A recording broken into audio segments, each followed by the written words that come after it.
Assalamualaikum warahmatullahi wabarakatuh. Perkenalkan, kami dari kelompok 1 yang beranggotakan saya Ifatul Aulia dan rekan saya. Dan saya Alina Putri. Dan saya sendiri Arsul Sulegar.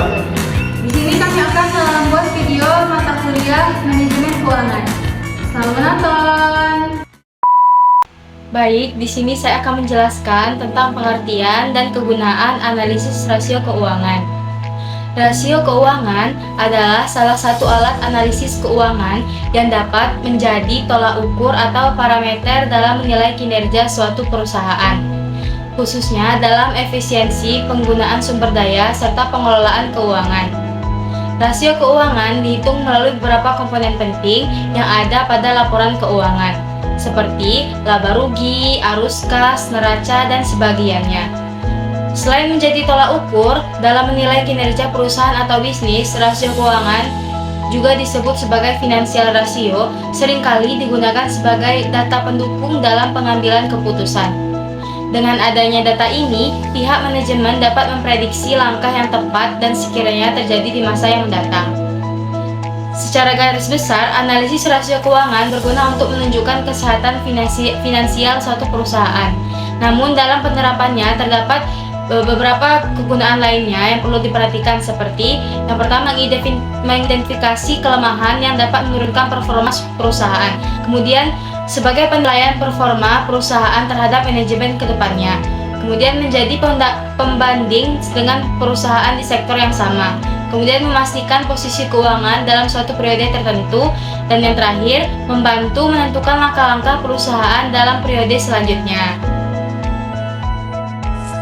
Baik, saya akan melanjuti materi, yaitu tentang rasio keuangan utama atau likuiditas dan profitabilitas aktivitas leverage pasar. Yaitu rasio likuiditas itu sendiri mengukur kemampuan perusahaan memenuhi kewajiban jangka pendek seperti current ratio dan quick ratio. Selanjutnya itu rasio profitabilitas, ialah menilai kemampuan perusahaan menghasilkan laba dan penjualan atau aset, contohnya margin laba bersih dan return on asset. Baik, selanjutnya itu rasio aktivitas, ialah mengukur efisiensi penggunaan aset untuk menghasilkan penjualan seperti perputaran persediaan dan piutang. Selanjutnya rasio leverage, solvabilitas, itu menilai penggunaan utang dalam modal dan kemampuan membayar kewajiban jangka panjang. Misalnya debt to equity ratio. Rasio pasar, yaitu sendiri valuasi, pengukur menilai pasar dan persepsi investor seperti price to earnings ratio. Baik, terima kasih. Baik, di sini saya akan menjelaskan bagian C, yaitu kondisi kesehatan dan kerja perusahaan. Kondisi kesehatan adalah kondisi di mana aset itu lebih banyak daripada utang, sedangkan kesehatan perusahaan itu bisa mengelola sumber daya tersebut. Kondisi ini bisa diindikatorkan jadi kinerja perusahaan keuangan. Ada 3 macam kinerja perusahaan, yaitu pertama, pemilik ini bisa mengelola dalam satu periode itu modal, waktu, dan hasil usaha tersebut. Yang kedua itu kondisinya aset itu lebih banyak daripada utang. Yang ketiga itu bisa mengecek dalam